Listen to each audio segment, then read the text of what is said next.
Sveiki, mėlieji! Nuostabus jauni amžinai Lietuvos senjorai.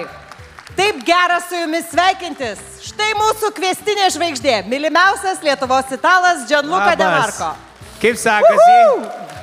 A jau spėjot spaudimą išsitraukti? Jau visi pasimatavo, O kiek bočių turim čia? Pakelkit rankas. Kiek vyrų? Kiek vyrų? Vyrai, kelkit ranką. Jūs mano didvyriai. Jūs sugebėjot įeiti į to 20%, kur liko gyvi. Šaunuoliai. Išgyveno lietuviško moterų. Čia neįprasta. Šaunuoliai. Gianluca, tu irgi išgyvensi. Tikrai. Man atrodo, ir iki 100, ir iki dar ilgiau. Bet iš tiesų, tiek nuostabių, šaunių moterų, man tas pavadinimas, nežinau, senjorai, kaip tu čia taip patinka? Nežinau, aš matai, kai nusupranti lietuvių kalbos, viską paprašiau. Viskas tau tinka. Senjorai, o ką reiškia senjora itališkai? Ponė? Taip? Jo, bet mes nevadinam, kitaip įsižeis. Jo, Italija tu negali pavyzdžiui, Italija, jeigu pasakai, moterį visos puošiasi, kaip Lietuvoje, ne, gražus. Ko vyresnė, tu daugiau puošiasi. Tai jeigu tu pasakai, kad senjorai, žinok, gali dar gauti nosį, nereikia. Tikrai? Nes tai reiškia, kad ponė. Tipo ponė. Ne. Tipo ponė. Ne ponė, aš senjorita. Vyra jau mirė, aš nebe ponė. Bet žinai, dėl to pasipuošimo tai yra teisybė. Man kuo daugiau metų, tuo aš labiau noriu daugiau. Tai žiedų, tai auskarų, tai kažkokių papuošalų, suprantate? Aš ne. Tu ne? Nu, palauk, tau dar ateis. Aš kapurė. Kepurė. O kodėl, ką ten slėpi? Ne, nieko, žinok. Kaip nebuvo, taip ir nebuvo. Labai gražus tavo plaukai, Gianluca, gerai. Tai, mėlieji, aš manau, kad šis festivalis yra nuostabi įgyvendinta idėja. Ir taip gera, kad jūs čia atvykot. Man įdomu, dabar kiek yra svečių šiandien, kurie vietiniai, iš Palangos? Nu, palangiškai nedaug. Nedaug. Bet kas atvažiavot iš Lietuvos? Wow! Nuostabu! Iš tiesų, tai ką, Gianluca, mes sėdamės ir... O, gerai, pasėdėsim dabar, atsipalaiduosim. Taip. Kada tu atsikeli šiandien? Ankstokas, sakyčiau. Ankstokai? Nu vis tiek aš anksčiau. Tai kelintą tu keli? Aš 5:30. Tu dar mėgoji? Ne. Jau nemėgoji? Ne. Tu ėjai plaukiat? Ne. Nespėjau plaukti šiandien rytą. Nespėjai? Ne, bet aš įprastai atsikeliu prieš 20 minučių 6.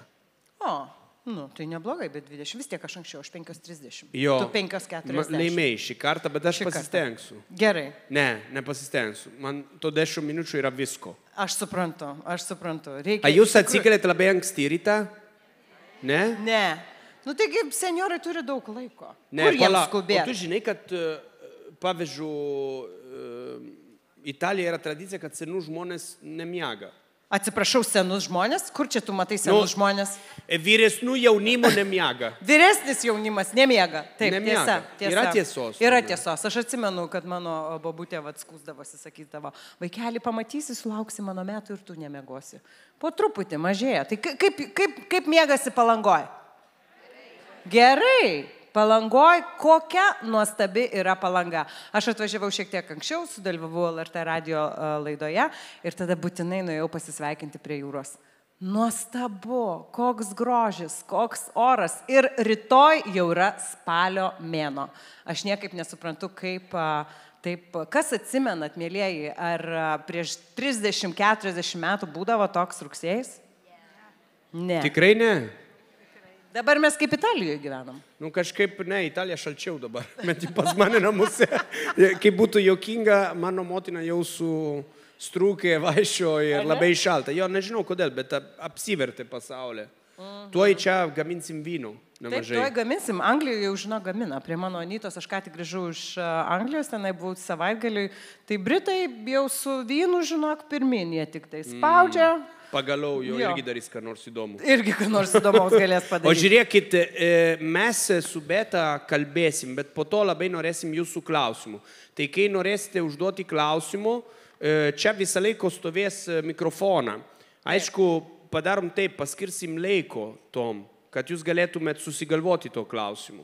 Okay? Nebijokite mums klausti, bet ką mes atsakysim. Taip, mes kaip tik, aš labai kviečiu jūs tikrai išdrįsti, pakelti ranką, paklausti, pasakyti, pasidalinti, nes aš pati žinau iš savo patirties, kad kartais turi tą klausimą, bet taip, gal čia kažkas kažką pagalvos. Tai tikrai gyvenimas yra per trumpas drovėtis tokių dalykų, tai jeigu turite klausimą, prašome, ten yra mikrofonas ir mums su Luka yra tikrai, mes esam žmonės, mums labai patinka bendrauti, atsakyti į klausimus, užmegzti ryšį ir... Dėl to tik tai klausimą iš anksto pamiršau paklausti, ar yra filologai lietuvių kalbos čia? Nėra? Neįsižeiskit dėl mano lietuvių kalbos, aš iš anksto atsiprašau. Gerai? Gianluca, tavo lietuvių kalba yra fenomenas, paplokime. Nes aš, kai susipažinau su Gianluca, nežinau, prieš 12 metų, prieš 15, kažkada seniai, tai jisai nekalbėjo lietuviškai, mes kalbėjome angliškai tada, kažkokiam buvom, nežinau, jautienos gamintojų kažkokiam. Jo, norėjau sukurti kažką. Kažką. Tai aš susipažinau tada pirmą kartą su Gianluca ir tikrai jisai, tiesiog yra pavyzdys, kaip galima puikiai, įsilieti ir pritapti prie naujo gyvenimo, naujos šalies. Ir turbūt tas lankstumas ir yra siekėmybė, man atrodo, visiems, kad nesvarbu, nes gyvenimas, jisai keičiasi. Mes vienokie esam, kai mums yra 20, kitokie, kai mums 30, dar kitokie, kai mums 50. Tai gyvenimas turbūt tuo ir nuostabus, ta savo kaita. Ir Gianluca puikiai parodo, kaip galima jaunystę praleisti, užaugti Italijoje, paskui atvažiuoja į Lietuvą ir atranda visiškai naują gyvenimą. O Jėzu. Ir Lietuva tave atrado. Taip. Ne, kažkaip jo labai gražiai priėma. Gražiai. Labai gražiai mane priėma. Myli tave, nes tu myli žmonės. Kažkaip jo. Bet taip ir yra. Gerai. Taip. Jau klausimų yra? Ne. Gerai. Tai mes šiandien turime temą, labai svarbią temą ir mes abu su Gianluca pasiruošėme svarbius, rimtus pranešimus. Kaip rimti specialistai. Taip. O Dieve, jinai rimtesnė, gerai, pradedam nuo to. Nežinau, rimtesnė, nerimtesnė, bet mes turim pasiruošę skaidrės ir iš esmės man labai patinka šita tema, iš viso apie sveiką mitybą ir gerą savijautą, nes manau, kad mes iš tiesų visi galime labai daug savo gyvenime pakeisti patys, su savo įpročiais, savo kasdieniais pasirinkimais, tai, ką mes darome kasdien. Ir aš taip pat manau ir žinau, kad niekada nėra vėlu. Ir visą laiką yra tinkamas laikas pokyčiams, visą laiką yra tinkamas laikas pabandyti kažką naujo. Tai aš tikiuosi, kad šiandien nors vieną ar du dalykus jūs pasimsite savo ir galbūt pabandysite. Kaip aš mėgstu sakyti, kad kai kas yra geriau negu nieko. Tai ką, pradedam. Dabar mūsų šitaip, grįžtam atgal. Tai tema, kaip senjorui valgyti skaniai, sveikai ir nebrangiai. Iš tiesų, dažnai, kai mes kalbame apie senjorus, tai kokia yra pagrindinė tema? Ligos, maža pensija, visai nemaža. Va, kaip gera girdėti. Aš žinau, kad čia į senjorų festivalį tikrai atvažiavo tie žmonės, kurie renkasi, matyti stiklinę pilnesnę ir matyti galimybės. Taip, visuomet atrodys, kad galima daugiau, galima geriau, bet turbūt esmė gyvenimo yra džiaugtis ir vertinti tai, ką turi. Tai aš manau, aš pati esu... Šiandien beje iš ryto atsikėliau anksti, įdėjau į Facebooką nuotrauką, nes pasigaminau savo tokią fritatą su kalafiorais ir norėjau pakviesti, kas nėra, kad ateitumėt susitikti. Ir ponė Staselė man, nes aš pasakiau, kad aš ateisiu į senjorų savaitę ir ten pasakosiu apie sveiką mitybą, kaip įmanoma valgyti skaniai, sveikai ir nebrangiai. Ir mieloji Staselė sakė, jau atsirado, matai, čia dabar Beta, jau specialistė. Tai aš daug, aišku, buvo gerų komentarų, bet taip jau yra gyvenime, kad paprastai šaukštas deguto medaus statinę pagadina. Visi mes žinom tas senas geras patarlės, bet aš jau esu išmokusi tiesiog iš tos kritikos, ją pasidžiaugti. Ir tai yra puikus būdas man pasakyti, kodėlgi aš jau čia galėčiau jums pasakoti ir postringauti apie sveiką mitybą.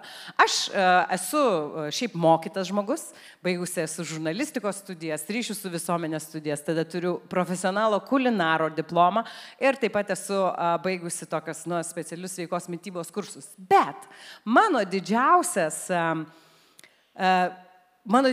patirtis šitoje temoje yra tai, kad aš tikrai jau daug metų vedu televizijos laidą, gaminu televizijos eteryje ir pastaruosius 2 metus, nežinau, ar jūs žiūrite mano laidą, mes turime tokią puikią rubriką Valgyk ir žydėk. Ir tenai aš kalbinu įvairiausius specialistus ir aš jų pakalbinau daugiau nei 40 ir aš tikrai galiu pasakyti, kad aš pasidariau šiokias tokias išvadas ir pati tiesiogiai truputį, o netgi gal ir daugiau keičiu tai, ką aš valgau kasdien. Nes vis tik mes turim, aš taip pat labai mėgstu skaityti apie maistą, tikrai domiuosi šitą temą, nes aš myliu maistą, aš turiu nuostabų apetitą, man taip yra viskas skanu. Ir tortai, ir bandelės, ir saldainiai, ir mėsa, ir šašlykai, ir viskas man yra įdomu. Aš galvoju apie maistą ir man tai yra gyvenimas. Tai žinot, kad aš sugebėčiau tilpti į televizijos ekraną, aš negaliu visko valgyti iš tai, kas man patinka. Tai aš domiuosi maistu ir dėl savęs, dėl savo vaikų, dėl savo geros savijautos. Ir iš tiesų, kas maistas yra?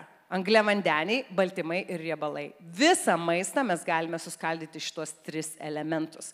Ir paskui jau aišku tenai viduje visa kita. Bet visas tas maistas yra mūsų organizmo suvirškinamas ir jisai tampa mumis.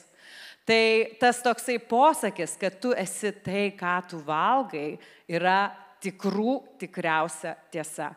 Dėl to, kad mes suvalgom kažką, ar tai būtų, tarkim, šlapia dešra, kaip ten vadinasi, daktariška dešra, ar dar kažkoks perdirbtas produktas, ar mes suvalgome bananą ar burokėlį ir tas produktas tampa mumis.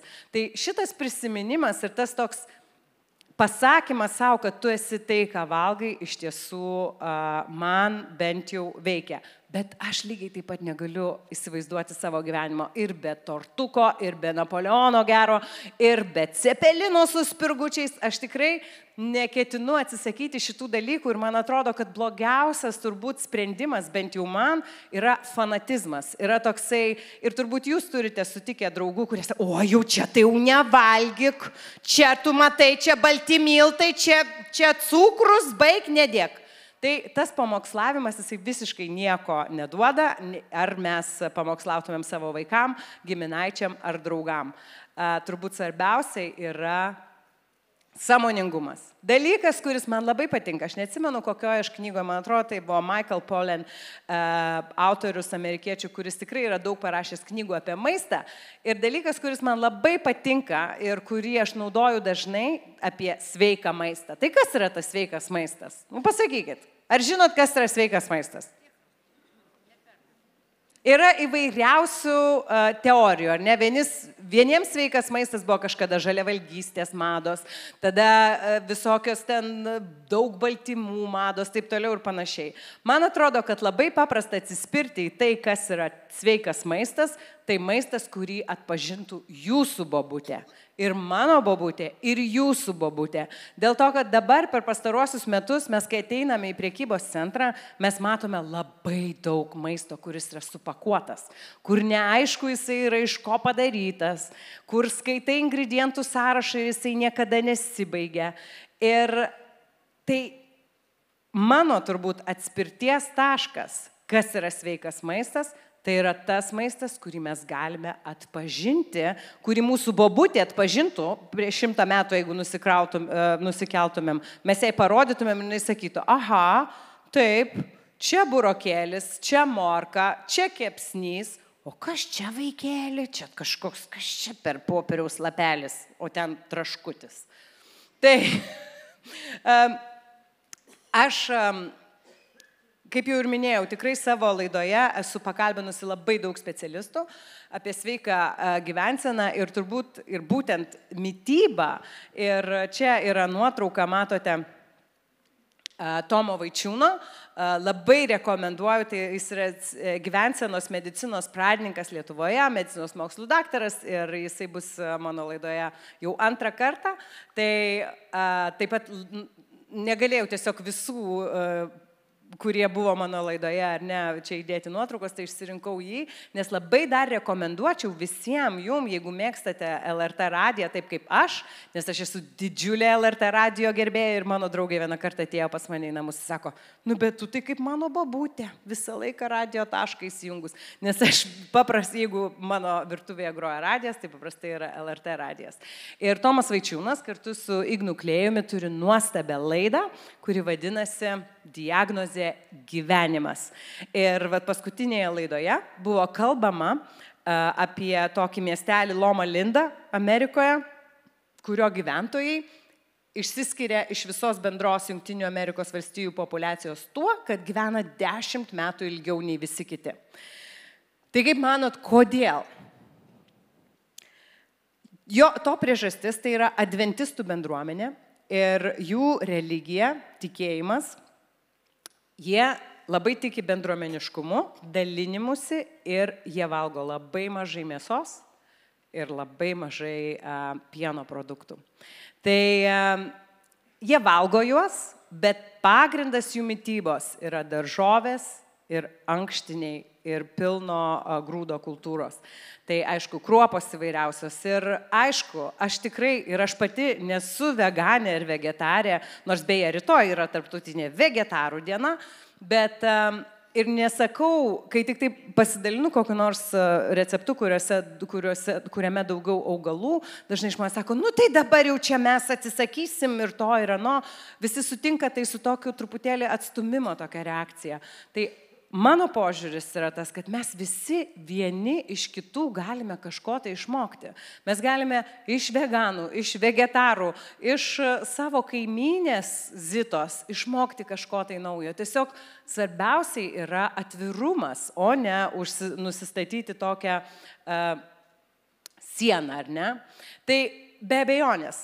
Visi specialistai, kuriuos aš pakalbinau, beveik visi, galima sakyti, kad, aišku, mes visi atsimenam turbūt iš mokyklos tą tokią garsėją sveikos mitybos piramidę, kurios pagrindas buvo kas? Duona, bandelės, grūdai, makaronai, dar ten kažkas.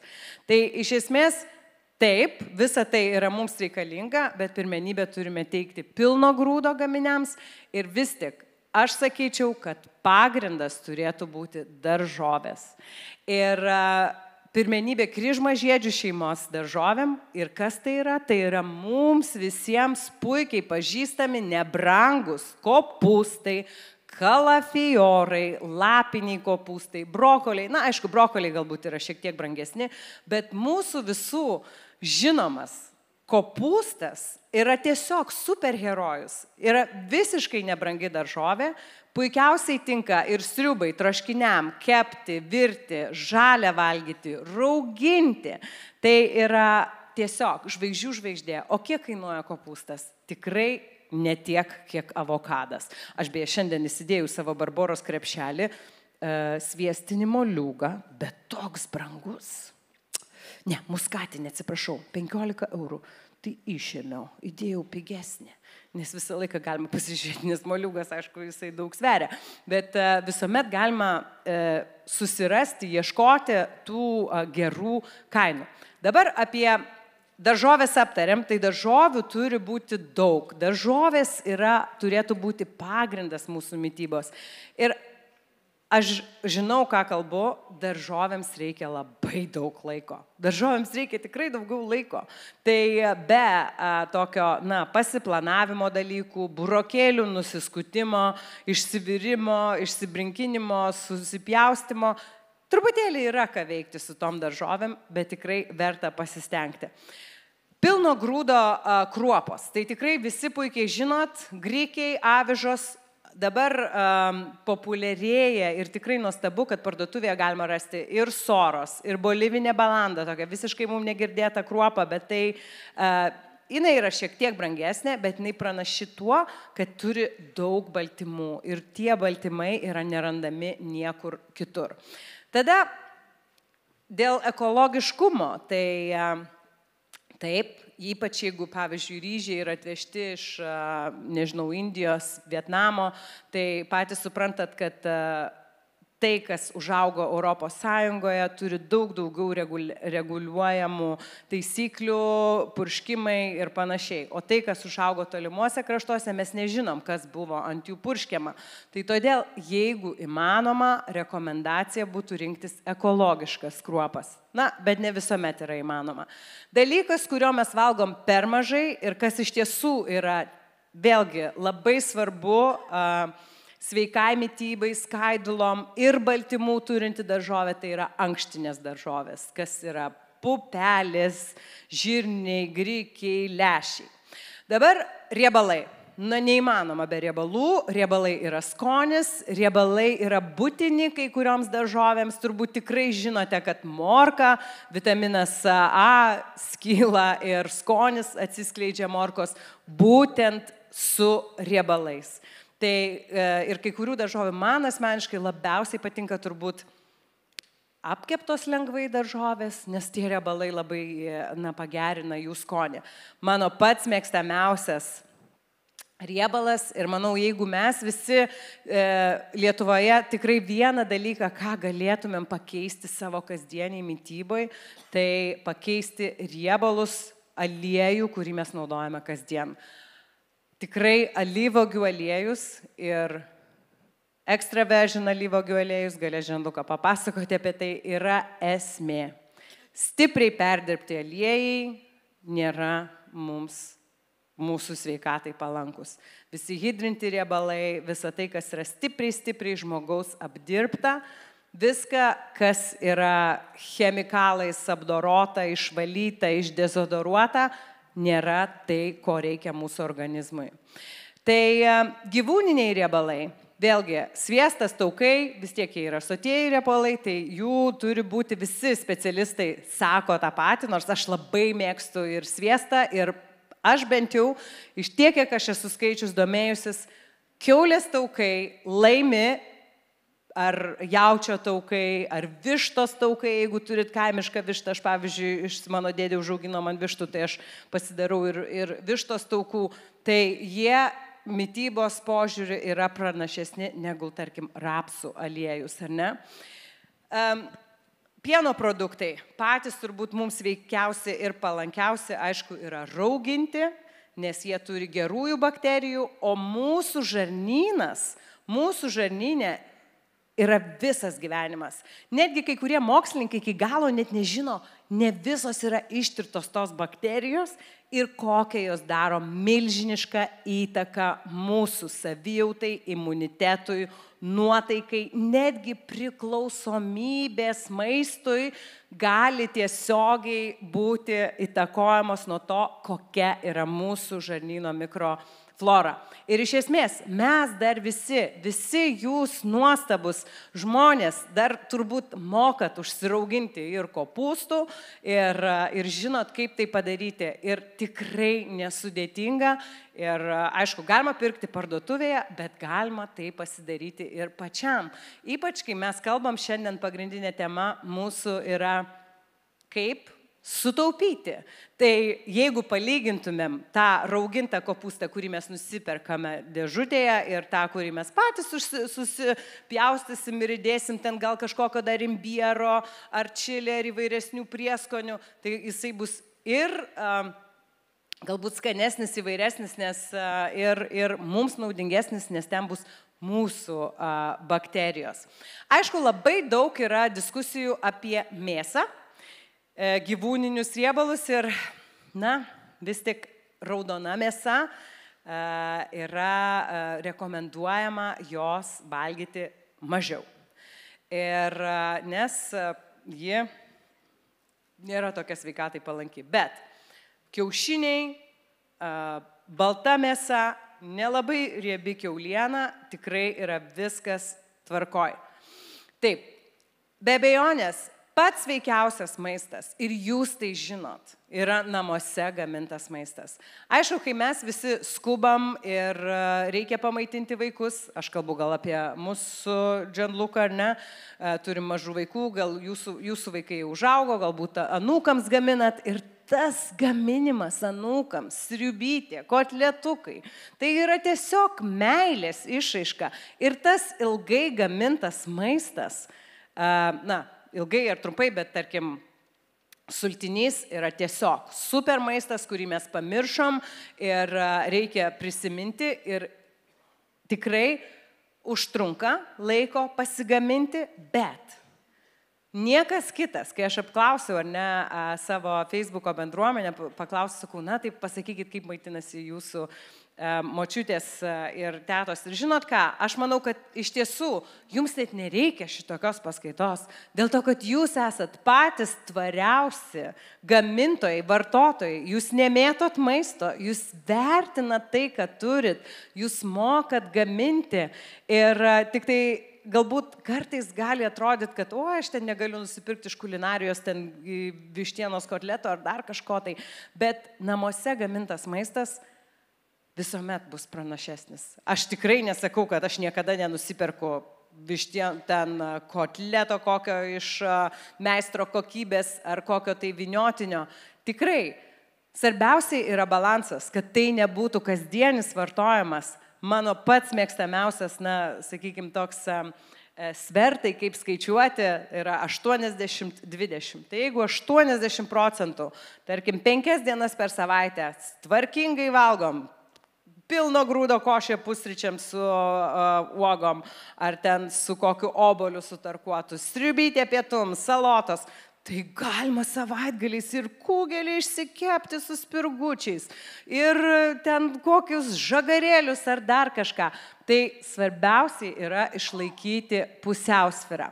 Tai mano čia yra surašyti patys ir mano mėgstamiausi, ir sveiki, ir pigus dalykai. Tai man atrodo tikrai, aš jau mano minėtas, kopūstai, morkos, burokėliai, moliūgos, bulvės, paprikos, kalafiorai, pomidorai, špinatai, brokoliai. Tai aš šiandien ryte, kaip tik vakar jau ėjau miegot, galvoju, rytoj šito atsikelsiu, važiuosiu čia į Palangą, ką valgysiu, jeigu būsiu alkana, tai nežinot, kai nebūni pasiruošęs, tada kur nors sustoji degalinė ir ką. Aš tai nusiperku riešutų kokiu nors, bent jau bandau kažką tai ten iš serijos sveikiau. Arba morkų, pagalvoju, būsiu aš pirmūnė ir išsikepiau savo tokią fritatą ir labai skaniai ją suvalgiau. Tai dabar apie tai, ką aš iš tiesų nuoširdžiai rekomenduoju ir kur galėtumėm investuoti. Nes kokius produktus renkamės ir tai yra investicija į mūsų sveikatą. Tai turbūt esminis dalykas, kuo galėtumėm labiau praturtinti savo mitybą ir kas iš tiesų nebūtinai yra pigu, tai aišku yra riešutai, sėklos ir džiovinti vaisiai. Ankštiniai, daugiau įsitraukime jų, nepamirškime, tik tai jos būtinai reikia pamirkyti, nupilti, gerai išvirti, nes tai padeda ten visokiem negeriam dalykam suirti ir lengviau virškinti. Ir dalykas, kurį aš tikrai nesu susijusi su jokio alyvuogių aliejum. Pati kažkada prieš daug metų, 10 ar 12 metų reklamavau rapsų aliejų, bet dabar niekada to nedaryčiau. Dėl to, kad alyvuogių aliejus yra pagrindinis aliejus mano namuose. Aš jo tikrai turiu daug. Paskutinį mano draugas užsakė man iš Ispanijos. Taip, jis yra brangus ir taip aš kepu ant extra virgin alyvuogių aliejaus. Ir jo neįmanoma sudeginti. Dėl to, nebent jūs tiek deginsit, kad pradės eiti dūmai, bet jeigu jūs tiesiog kepat bulves ant vidutinės ugnies, ar blynus, ar kiaušinį, temperatūra tiek nepakyla, kad tas alyvuogių aliejus sugestų. Ir Nes jo yra 180 laipsnių ta smilkimo ar ne temperatūra. Ir mes keptuvėje tokio karščio nėra. Tiesiog tiek neįkaitinam keptuvės, nes yra kiti, tarkim, šalti ingredientai, kurie numuša temperatūrą. Aišku, alyvuogių aliejus yra brangus produktas. Ir jo yra įvairiausių lygių. Tarkim, išskirtinėse, netgi jį galima vartoti, jeigu yra tokios aukštos klasės, žalias, galima tik tai, ir aš tikrai pati esu nusipirkus, kažkada buvau Graikijoje, buvau ten tokioj alyvuogių gaminimo ten manufaktūroje, ir nusipirkau to pačio geriausio jų aliejaus ir išgerdavau tiesiog šaukštą, nes ten tiek yra gyvybės, sveikatos ir visokių polifenolių, antioksidantų ir panašiai. Nes alyvuogių aliejus tikrai yra brangus ir jisai yra brangus dėl akivaizdžios priežasties, kad jo paklausa auga, o klimatas keičiasi ir alyvuogių vis mažiau uždera, nes Europa irgi dega nuo karščio. Tai dalykas, į kurį tikrai aš rekomenduočiau investuoti, tai yra alyvuogių aliejus. Aš vieną, aišku, turiu vienos klasės irgi extra virgin kepimui, o kitą ant salotų užpilimui. Ir dar vienas dalykas, kurį labai rekomenduoju ir pati vartoju, tai yra sultinys. Ar tai būtų kaulų sultinys, ar tai būtų vištienos sultinys, labai ilgai virtas, ten yra labai daug mums reikalingų įvairiausių mikroelementų ir tikrai ne veltui vištienos sultinys buvo vadinamas kaip penicilinas, nes ten yra daugiau, tikrai daug gerų mūsų žarnynui, mūsų skrandžiui reikalingų dalykų. Jūs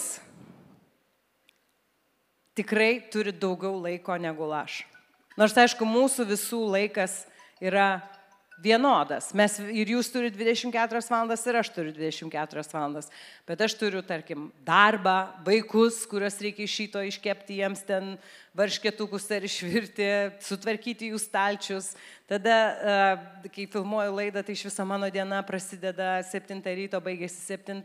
Tai iš tiesų, aš tada nebūtinai, mano vyras tada jau gamina ir viską ruošia, bet jūs tikrai galite daugiau planuoti, susirasti tinkamas akcijas ir iš tiesų laikas yra pats didžiausias jūsų turtas. Ir aš, ir jūs, mes visi tai puikiai žinom, koks jis yra vertingas. Ir tai yra vienintelis resursas, kurio mes netenkam kiekvieną sekundę.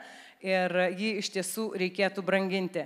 Dar vienas dalykas, kuris be abejonės yra be galo svarbus mūsų gerai savijautai, ne tik tai planavimas, ieškojimas geresnių kainų, bet labai svarbu yra judėti. Judėjimas yra esmė. Ir kaip sako profesorius Kurvidas, kurį aš tikrai, jeigu jūs esate Facebook'e, labai rekomenduoju jį pasekti, jis labai daug gerų nuostabių įžvalgų turi ir jisai sako, niekada nėra per vėlu pradėti judėti daugiau, vaikščioti, bėgioti galbūt ne visiems, mankštintis, bet judėjimas yra gyvenimas. Ir aišku, pozityvus požiūris, nes mes esame mūsų emocijos taip pat. Ir aš prieš keletą savaičių dirbau pardavėja Maksimoje, mes kartu su Dženuka buvo mėsos skyriuje, aš buvau salotų skyriuje. Ir aš žinau, kad nustebau, kaip žmonės iš tikrųjų vangiai žiūri į daržovės. Vis tik visi įprotis yra valgyti baltą mišrainę, krabų mišrainę su majonezu, keptos duonos mišrainę su pupelėm. Ir aš suprantu, nes tai yra skanu, tai yra nostalgija tokia. Bet žinot, kas man dar buvo? Kas mane nustebino. Ne tik, man labai patiko tas bendravimas, pamatymas savo televizijos žiūrovo, žmogaus, pabendrauti kaip ir dabar su jumis, nors aišku, jūs gal šiek tiek tolokai nuo manęs, bet mane nustebino kainos, nes man jos pasirodė mažos. Nes jeigu man reikėtų kai kurių salotų ten paruošti tokį dubenį, arba ten, pavyzdžiui, tokios yra tikrai fantastiškos salotos, kur yra brokoliai, ridikėliai ir cukinijos Maksimai.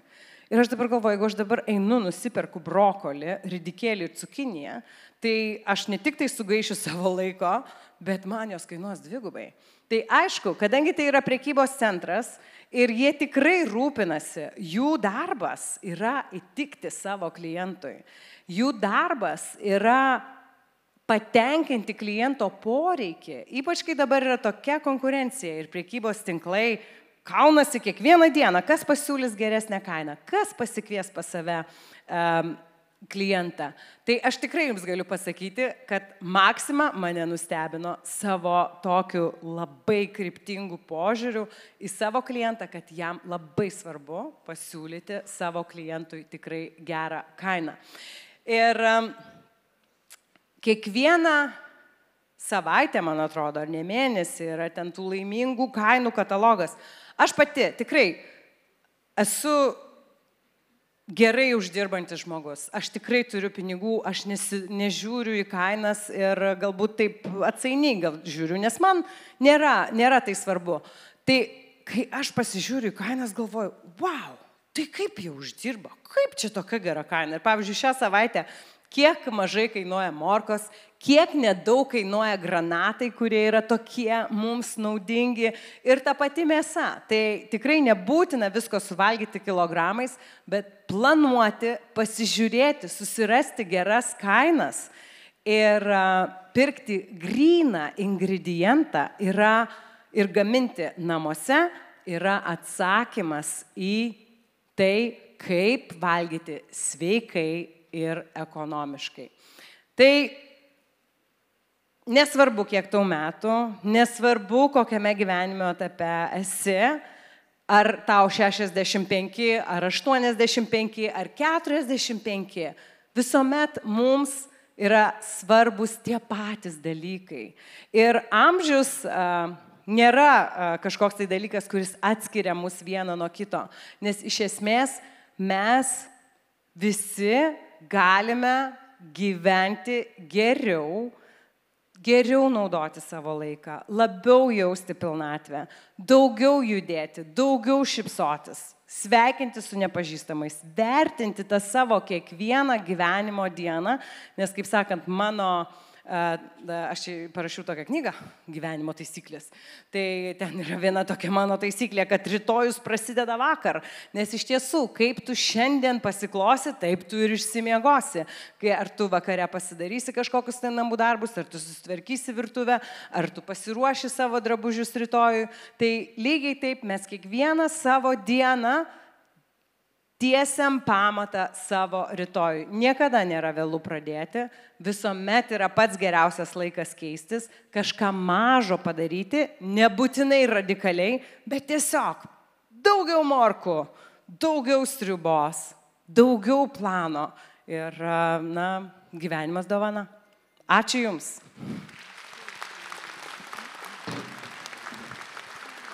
Aš dabar pailsėsiu. Jo, aš nežinau, ar jūs pastebėjot, aš esu italas, tai mes visą amžinybę keliaujam prieš mūsų amžinas priešas rapsų aliejų. Jo, pas mums kaimoj buvo netgi padarytų streikų, įdėtų stulpai, kad mes rapsų neauginsim, dėl to, kad gadina mūsų žemę ir taip toliau. Mes tikrai italai pasižymė ypatingo durnumo. Mes ketą kakčių į kitokią lygų, kur net ir nejaukiu, kai oško susitinka su italą, oško pasitraukia. Tai aš noriu, kad jūs pastebėtumėt, kodėl aš myliu Betą. Prieš daugelį metų mes buvom jau draugai ir jinai reklamizavo, bet žmogus auga, žmogus ieško ir jinai dabar pati sako, aš nebedaryčiau to. Tai aš didžiuojuosi dėl to, kad Lietuvoje labai atkirčiu, kad žmogus pasakytų, žinok, aš tada nežinojau, išaugau, sužinojau daugiau. Tai yra fantastinė dalyka. Prašau, galite ploti mano draugą. Man labai svarbu. Aš tikrai, prisipažįstu, aš reklamavau šitą rapsų aliejų, aš dabar tikrai to nedaryčiau, nes aš žinau geriau. Svarbu, kad mes pradėjom, jo. Taip, svarbu pradėti ir svarbu nebijoti keistis ir pripažinti, kad klydai. Juokingiausia, jūs nemato, čia yra ekraną, kai kalbėjo Beta, neįdėjo laiko. Kai kalbu aš įdedat laikų, išdavykai. Kad tipo limituojat mane. O žiūrėk, kaip darosi čia? Va. Žiūrėkit, aš dabar noriu pradėti šnekėti biškį nuo savo kampo, aš esu italas. Tai dėl to mano kultūra valgymo yra visai skirtingas nuo jūsų. Bet aš esu kalnietis, tai dėl to, kai žmonės kartais įsivaizduoja, kad mes turim daug produktų, to yra netiesa. Mano tėvai išaugo turėdama tiek produktų, kiek augo mūsų zona. Kas yra turtingas Italija? Žinote, kas yra? Kad mes kiekvieną rajoną nustato savo maitinimo būdą pagal to, ko auga tam rajoną. Čia buvo didžiausia mūsų stiprybė. Dabar mes einam ją prarasti. Dėl to, kad globalizuojant visą tą Italiją, mes gaunam dalykų, kur prieš tai neturėjom. Pavyzdžiui, mano močiutė, jeigu tu jam būtų pasakę, kad mes nebenaudojam sviesto, praktiškai, močiutė būtų tave išvarę iš namus. Kita močiutė, kur yra iš Sardenija, ir mes turėjom jau olyvogę daug, ne iš kalnų, o iš Sardenija. Ne? Aš gimau kalnuose, aukštai, ten olyvogė medžiai auga, bet neduoda veisiai. Neduoda olyvogę, iš ko tu gali spausti, supranti? O Sardenija yra bela kiek daug. Tai dėl to, pas vieną močiutę valgėdavai tik ant extravergino olio, pas kitą močiutę tik ant sviesto. Tai būdavo tokia tradicija. Pas vieną močiutę į duoną būdavo įdėta riebalo extravergino olio, kitą į duoną dėdavo kiaulė taukų. Tai yra du skirtingos kultūros, kur susitiko dėl to, kad du keistų jaunuoliai susitokė. Bet man buvo labai naudinga, dėl to, kad aš išaugau su labai įvairovė didelė. Tai va, Italija ir aš puoselėjau su savo šeima, kad jūs turėtumėt, panašu kaip kalbėjau, bėtą, ko didesnė įvairovė. Okay? Aišku, mano bazė yra padaryta ant šito 5 ingredientus. Ne? Mes turim baziliko, kur naudojam daug, visur kišam, kur netingėm, pomidorai. Okay? Po to turim parmigiano sūrį, čia yra pavyzdį viso mūsų sūrį, alyvuogių oreo ir rozmarino. Kartu su rozmarino reikėtų dar įdėti, suprantat, kad jeigu būčiau įdėję viską, ką galvojo, tai čia būtų 27 lapo prezentacija, tai galvoju, kad nužudysiu, jūs tai nenorėjau. Bet noriu pradėti nuo bazių. Pavyzdžiui, mano mylima žmona, aš ją labai myliu. Jinai žiemos, pavyzdžiui, vasario mėnesį pyksta, kad nėra skanų pomidorai. Jinai visiškai jau yra ta karta, kur pradeda pamiršti močiutę. Jūs lietuviai esat genialūs, bet nežinote. Jūs lietuviai visą laiką duodat pavyzdys kitiem, bet nežinote. Pavyzdžiui, tą dalyką, kur mes kalbam subtiliai apie raugintus daržovių. Raugintus daržovių dabar, irgi jeigu aš esu italas ir kaip šiaurietis italas, raugintus daržovių yra ne mano tradicija. Mes turim kitokio konservavimo būdų. Okay? Mes daugiau mėgstam, pavyzdžiui, sūdymą. Daugiau mėgstam brandinimo ore, dėl to, kad mūsų klimatą leidžia to daryti.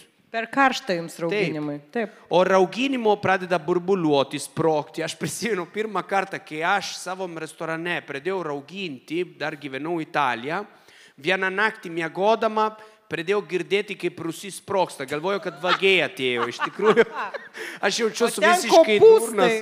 Ten buvo patisonai ir visokio ten bairo, ateinu iš rytą ir tokia smarvė. Ten kokio 10 stiklino buvo sprogė. Tai kas yra, kodėl jūs esat protingi? Dėl to, kad raugintos daržovė, kaip raugintos kopūstų agurkų, bazinė jūsų daržovė, turi tiek daug mikrobiotikų ir visokių bairo, kur galėtų praktiškai leisti jums gyventi ilgiau. Okay? Pagal dabarties. Taip. Ir yra labai naudingas dalykas. Dabar mano kultūra, aišku, bazuoja savo dalyko apie šitus dalykus, bet mes, Italai, neieškom pomodorai vasario mėnesį. Mes turim konservos. Jūs, močiutė, mokat daryti konservos, supranti? Tai kartais žiemos laikotarpį, jeigu tu nori salotą, tada į salotą reikia ką daryti? Įdėti, pavyzdžiui, lešo virtų, ar pupelių virtų, maišyti jo su svogūnu, kur turim visą metų, violetinė kopūsta, morko ir tu turi nuostabų salotą. Irgi, kai mano žmona man duoda lolo salotą sausio mėnesį, jinai atrodo kaip kartona, kur pamiršo, kad ant jo reikia rašyti. Suprantat? Tai jūs turite kiekvienas laikotarpį, kiekvieną klimatos laikotarpį mes turim naudoti. Pavyzdžiui, žmonės labai nustebė, kai aš sakiau, kad aš lapkričio mėnesį turiu tradiciją, kai dabar prasidėjo drėgna, prasidėjo tokia orai šiek tiek vėsesni. Bet čia dar nėra baisiausia atveju. Baisiausia atveju yra lapkričio, kai prasideda būti pilkuma, kai yra visą laiką pilka. Ir žmonės visą laiką žvengia iš manęs dėl to, kad sakiau, to momento reikia valgyti cepelinų. Ir jau visi žvengia, galvoja, durnas italas, ką tu galvoji? O iš tikrųjų, cepelinų yra genialus. Kodėl? Dėl to, kad yra pakankama riebus, kad aš dar sugebėčiau šypsoti.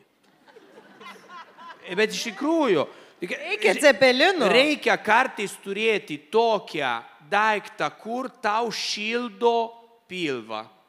Kaip, supraskit, jeigu man duotumėt vien saloto, numirčiau iš pasidavimo, pasiduočiau, tiesiog. Dieva, imk mane dabar. Bet kartais turėti to dalyko gerina mūsų gyvenimu. Kas yra svarbus apie to produktų, kur aš jums rašau? Kad naudodama konservo, jūs galite daryti kokybiškos dalyko. Jeigu, pavyzdžiui, šviežia baziliko yra tik tai vasarą reikia jį naudoti. Aišku, dabar mes turim galimybę prekybcentre rasti jo visada. Bet skonį yra netokia pati. Pavyzdžiui, ar žinote, kad lietuviška žemė augina vieną iš skaniausių šalavijų pasaulyje? Žinote šitą bairų?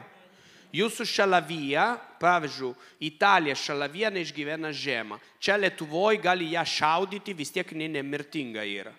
Pas mane šalavija, man atrodo, kad jeigu žmona pamirš, transformuosis į medį, ne į žolėlę. Kodėl? Dėl to, kad šalavija turi daug mineralų viduje save, daug skonį, yra labai aitri. Lietuvoj dar per mažai mes ją naudojam, bet jinai labai gerai auga. Netgi mes naudojam visą metų savo lauko šalaviją. Tai pabandykite. Jeigu neturite, pavyzdžiui, baziliko, mes baziliko, garsiausia recepta, kokią darom, yra baziliko pesto. Kur mes dedam, kaip jūs vadinat, makaronų. Nesidrovėkit sakyti prie mane makaronų, dėl to, kad čia yra bendratinės žodžius lietuviška, kur reikia naudoti. Pasta yra jo vertimai, yra bendratinė itališka žodžių, bet italai, kur įsižeidė, yra italai, kur dar nemoka gyventi Lietuvoje. Supratot? Dabar, makaronų su baziliko pesto, o pesto alla genovese, tu vasarą gali padaryti. Bet žmonės pamiršta vienas dalyką. Pesto, kaip padaža, yra tik tai technika. Tu gali daryti su bela ką tik nori. Su krapais. Su krapai, su česnakino, lauko česnako jūsų, to lapelių. Galite, pavyzdžiui, aš, man atrodo, įdėjau jums idėją dilgėlės. Su dilgėlė ir su spinačiu. Pavyzdžiui, spinačiu yra daikta, kur Lietuvoj yra daug ir yra kokybiška. Bet kaip reikia elgtis su spinačiu? Ar žinote, kad spinačių geriausia yra apdoroti 2 kartus? Vieną kartą tu blanširuoji, tai reiškia minkštini jo. Kaip reikia padaryti, kad jo neprarastų savo svorį? Dėl to, kad spinačių, jeigu tu įdedi ant karštą keptuvę, jo praranda 70% savo vandens, savo turi. Tu praktiškai nieko neturi, tau reikia 7 kilo spinačių, kad valgytų 4 žmonės. Bet jeigu tu dedi vandens ir drusko ir neleidži niekada, kad jo sausai keptų, jo praras šiek tiek savo svorį, bet tik tai minkštėja. Supratot? O tas sultinis įsilaikė į šoną ir naudoji dėl daryti savo receptų. Pavyzdžiui, šitą pesto yra labai lengva. Visos pesto turi labai bazinės dalykų. Turi visą laiką česnaką. Tai reiškia, Lietuvoj česnaką visą laiką turim. Jūs esat česnako karalystė.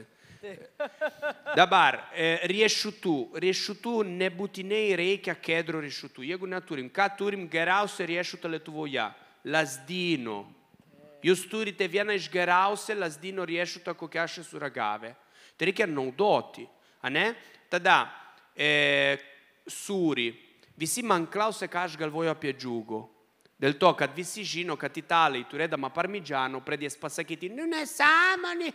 Žiūrėkit, džiugo yra nuostabus sūrį, valgydama pavyzdžių. Pasiėmei draugę, atsidarai vynelių, įsidedi džiugo, šnekučiuoji, valgy džiugo, geri vynu.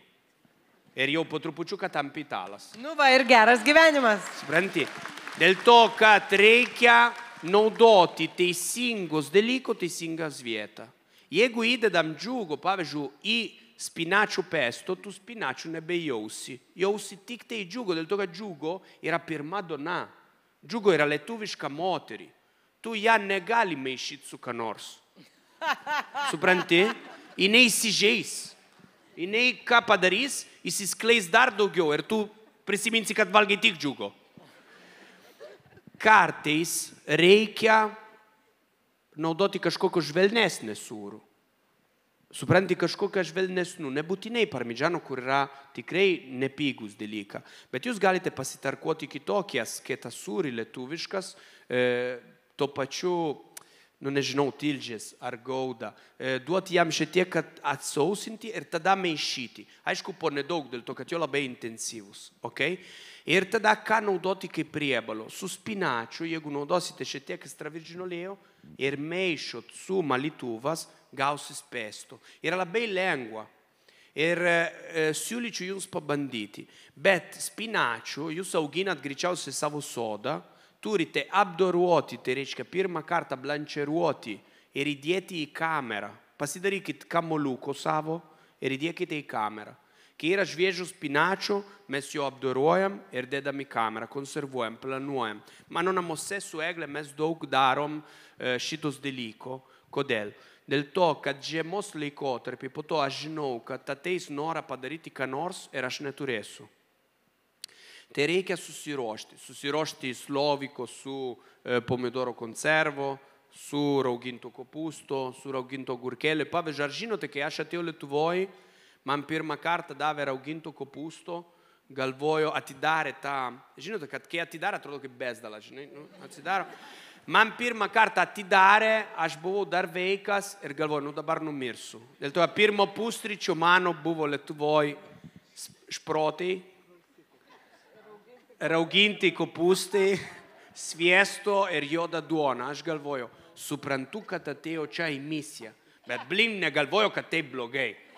Žinai, o iš tikrųjų dabar, kai kartais einu su šauliai, visi nustebė, kad vyrai atsiveža šproto, rauginto kopusto ir sviesto su juoda duona. Visi galvoja, kad aš ufonauta.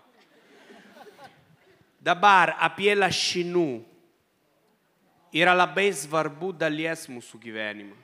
Pavyzdžiui, mūsų klimatą be lašinų yra kaip italas be moterį. Suprantat, yra dalyka, kur yra nesuvokiama. Aš siūlyčiau jums, kaip pasakė Beta, nežiūrėti ekstremalizuodama dalyko. Aš jums atnešu dar vienas dalyką, kur reikia vasarą daryti. Atgal neleidžia grįžti, tik į priekį. Atgal. Nemoku naudoti skaidrę, matosi. Caprese salota. Yra du būdai ją daryti. Pavyzdžiui, kai rugpjūčio mėnesį ir rugsėjo mėnesį turime gerų lietuviškų pomidorų, tada galite padaryti pomidorį ir mozzarella. O kitaip, jeigu esate labai smaližiai, pomidorai ir burrata. Burrata yra brangesnė, mozzarella jau tikrai galima rasti labai gerom kainom. Okay?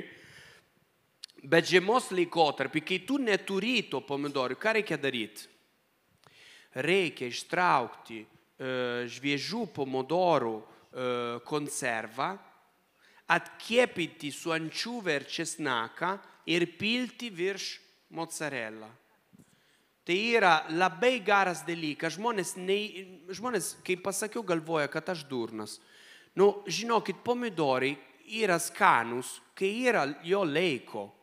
su jo po to reikia padaryti kažką, apdoroti ir naudoti žiemos laikotarpį. Dėl to, kad kitaip po to gali pykti kiek nori ant prekybos centrą, bet prekybos centrą neaugina to pomodorų. Sako, nu pas mus Lietuvoje pomodoro plastikinė. Nusišneki. Pomodorai yra labai skanus, bet kai yra jo laiko. Prisiminkit šitus. Dar vienas dalykas, kur nebūtų įmanoma padaryti be konservos, yra bolognese padaža. Visi žinote bolognese padaža. Bolognese padaža yra dalykas, kur darosi žiemą. Okay? Bet su dalyku, kur paruošiam vasarą. Pavyzdžiui, aš vasarą su savo komanda, ką darau? Darau braškę džemą, ogienę. Padarau svogūno ogienę, dėl to, kad dėl daryti ogienę yra geriau naudoti to raudono svogūno šviežos, kur yra vasaroj. Padarau papriko ogienę rugsėjo mėnesį. Kodėl? Dėl to, kad rugsėjo mėnesį yra papriko mėnesį. Tada padarau pomodoro konservo. Ir su pomodoro konserva kiepo savo bolognese. Čia yra labai svarbu momentą. Kodėl? Dėl to, kad yra visai kitokia kokybė. Bet šiaip noriu pasakyti dar vienas dalykas, kad Lietuvoj, matai baigėsi, Lietuvoj yra labai greita, jūs esate labai greita tauta. Jeigu estai yra labai lėti, jūs esate labai greiti. Pavyzdžiui, Italija nieko nepasikeitė daug metų. Aš galiu grįžti ir rasti viską toks pats. Čia Lietuvoj jūs mokat evoliucionuotis. Jūs mokat labai greitai prisitaikyti prie esamą situaciją. Dėl to aš neabejotinai esu drąsus sakydama taip. Dabar aš paskaitau vieną naują knygą, kur siūlyčiau visiems skaityti. Dėl bendro išprusimo. Jeigu turite laiko ir jeigu mėgstat skaityti, šitą knygą turi būti paskaityta. Vadinasi Gliukozio revoliucija. Labai gera knyga, aš irgi perskaičiau. Šitą knygą pakeis jūsų nuomonę apie daug dalykų. Esmė pasakysiu. Pasakyk. Kad Piemonte, iš kur aš kilė, kažkodėl, aš kai buvau jaunas galvoju, kad mes durni, mes pradedam valgyti nuo daržovo. Čia pradžioj mes valgom, ką visi valgo gale. Jeigu, pavyzdžiui, yra salota, mes valgom ją pradžioj. Niekad nesupratau, kodėl. O akurat, močiutė buvo teisi. Dabar visi analizavo ir sako, jeigu tu pradedi valgyti nuo kažką žalę, pavyzdžiui, aš įsimylėjau lietuviško agurko. Okay? Šį pavasarį, kai atsirado agurko, praktiškai aš monotemiška tapau. Aš esu biškai psikas, tai kai man pradeda patikti vieną maistą, aš ją valgo visą laiką tą pačią. Ačiū Dieve, niekada nepradėjau patikti tik tai lašinų, kitaip būčiau jau va toks. Bet jūsų agurkų, pavyzdžiui, pradedi valgydama 3 agurko, aišku, norėčiau su medaus, kartais su ekstravirgino olėjo ir drusko. Paprastai. Kas atsitinka tavo kūną? Kad galimybė nusisavinti cukrus lėtėja. Tada tavo kūno tiesiog dirba taisyklingai savo darbo. Tavo viršinimą priema visos organizmai, kur tu jam duodi taisyklingiau. Tai reiškia, po to tu gali valgyti lašinų, tu gali valgyti ir riebesnį šitiek maistą, bet pradžioj pradėti nuo kažką žalę. Pasikeis absoliučiai jūsų gyvenimą. Aš žiemą, žinai, ką valgydavau prieš cepelinus? Raugintus kopūstus. Nes žiemą, pavyzdžiui, man visiškai nesinori tų žalumynų. Man norisi kopūsto, galbūt kopūstų saloto, bet salotą, kad aš pirkčiau, ar ten pomidorą, nesinori. Norisi kaip tik, kaip ir sakai, pupelių, lešių, burokėlių, dar kažko. Tai tas metodas, iš tikrųjų ne tik tai italai, prancūzai taip pat pradeda valgyti nuo salotų. Vaikam Prancūzijoje duodami yra morkų dubenėlis, ar ne? Tai iš tiesų ta kultūra, jinai turi racijos ir turi esmės, kad pradėkime valgyti. Ir aš pati iš tiesų perskaičius tą knygą, netgi užsidėjau tą gliukozės monitorių, kad pamatyčiau, kaip kyla cukrus organizme suvalgius tam tikrų dalykų, ar ne? Tai, nes aš buvau irgi tokia skeptikė. Čia kas čia parašyta, čia nesąmonė. Man taip nebus. Ir aš vieną kartą ant tuščio skrandžio suvalgiau cinamoninę bandelę. ką tik iškepiau, nes ten kažkokį receptą dariau. Jinai net nebuvo su glajum, kokios dabar yra kai kurios ten tos bandelės kavinėse. Tragedija ten, ne bandelės. Nes yra bandelė ir jos užpilta tokio cukraus ir dar kažko. Man cinamoninė bandelė turi būti su lengvu tokiu glaisteliu arba viduj. Tai buvo tradicinė, be to cukraus patalo. Ir iš tikrųjų ant tuščio skrandžio iš karto šovė cukrus ten iki 9. Iki top. Ir aš tikrai ne vieną kartą esu pati patikrinus. Jeigu tu pradžiai pavalgai, nesvarbu, ar tai ir būtų cepelinai, ar kugelis, mūsų lietuviški labai mėgstami patiekalai, kuriuos aš valgau ir valgysiu, ir man tikrai jie labai patinka. Ir jokių būdų nesakau, kad mes turėtumėm dabar atsisakyti to, bet mes tiesiog pakvieskime daugiau daržovių ir daugiau įvairovės. Tai kad ir paprasčiausios morkų ir kopūstų salotos. Supjaustyta morkytė kopūstas, truputėlį obuolių ten acto ar citrinos sulčių, šiek tiek druskos, alyvuogių aliejaus ar grietinės, net jeigu norisi, ar ir majonezo šaukštelis. Ir va tokios pačios paprasčiausios salotos. Jos ir užpildo skrandę, prasideda virškinimas ir jose yra skaidulos. Skaidulos yra reikalingos tam, kad mes su jomis maitinam mūsų žarnyno mikroflorą, apie kurią mes tikrai labai daug kalbam. Ir tai veikia kaip toks tinklelis, nes jeigu mes suvalgom nuogą bandelę, ji iš karto virsta į cukrų ir iš karto šauna į gliukozę, iš karto išsiskiria insulinas ir taip toliau ir panašiai. Ir tikrai tai yra vienas labai geras, labai paprastas patarimas pradėti savo valgymą nuo kažkokių tai daržovių. O paskui jau mėsa, bulvės, ten sūris, kažkas. O aš, pavyzdžiui, duoną, aš labai mėgstu duoną, negalėčiau irgi gyventi be duonos. Žinot, kai kiti sako, aš atsisakiau duonos. Arba ten, aš žinai, be ko galėčiau valgyti, be makaronų. Tik nepyk, bet negalėčiau gyventi be bulvių ir be juodos duonos. Tai aš juodą duoną, tarkim, valgau pabaigoje, ar ne, arba net ir baltą duoną, bet pabaigoje kaip desertą ją traktuoju. Jo, yra dalykų, kur lietuviai nepastebė. Pavyzdžiui, mano žmona, jeigu aš ją nusivežu į užsienį, daugiau jeigu 2 savaitę, aš slaptai turiu įsidėti juodą duoną, grikių ir sviesto. Dėl priežastis, kad sviesto itališka yra per sūrų, jai mūsų yra sūdyta, duona tokia nesurasi, o be grikių eglė pradeda psikuoti. Yra kažką tokio, bet aš noriu parašyti vienas dalyką. Nuo šio momento jūs galite mums duoti klausimų, jeigu norite, bet kas yra svarbu? Nepamirškit, kas jūs esat. Jūs padarėt, kad lietuvėlė būtų laisva. Dabar biški atsisėdot ir pamiršot, kad jūs esat pavyzdys. Aš maldauju, pamokinkite savo anūkai daryti raugintus daržovių, kad nebūtų prarasta lietuviška tradicija. Pamokinti, gaminti jūsų dalykų, prašau. Dėl to, kad kitaip ateina po to į Vilnių ir jo nemoka gyventi. Yra bella kiek žmonių, kur ateina į Vilnių ir jo pradeda valgyti tik tai čia, dėl to, kad nebėra šalia močiutė. Supratot, Bairo? Arba viską užsisakinėja. Taip, ar viską užsisakinėja per boltą.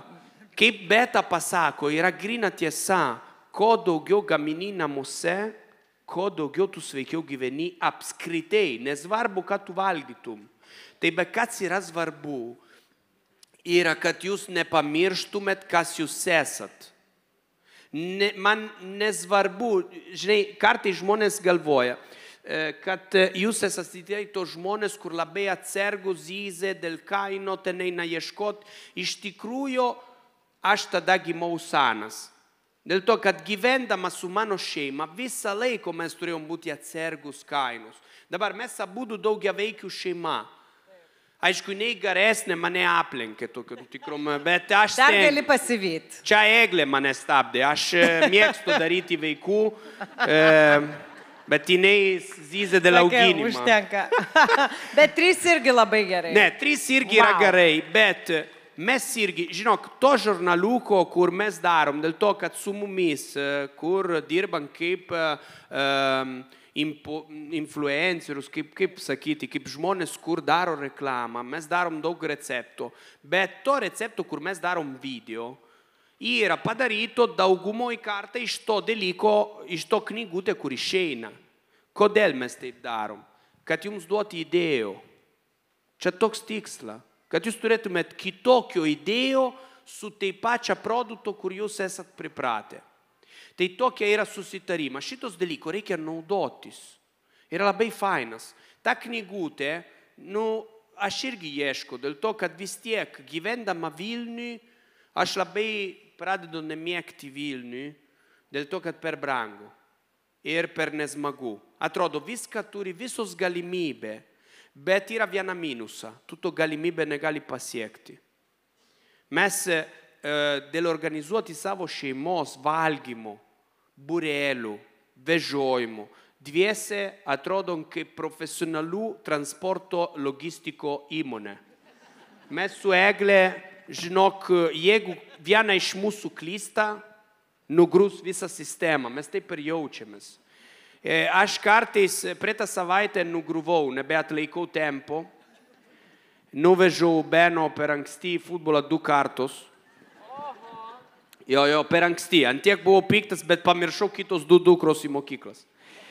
Tai Eglė, ačiū Dievui, yra žmogus su labai dideliu humoro jausmą ir mano veikėjai irgi.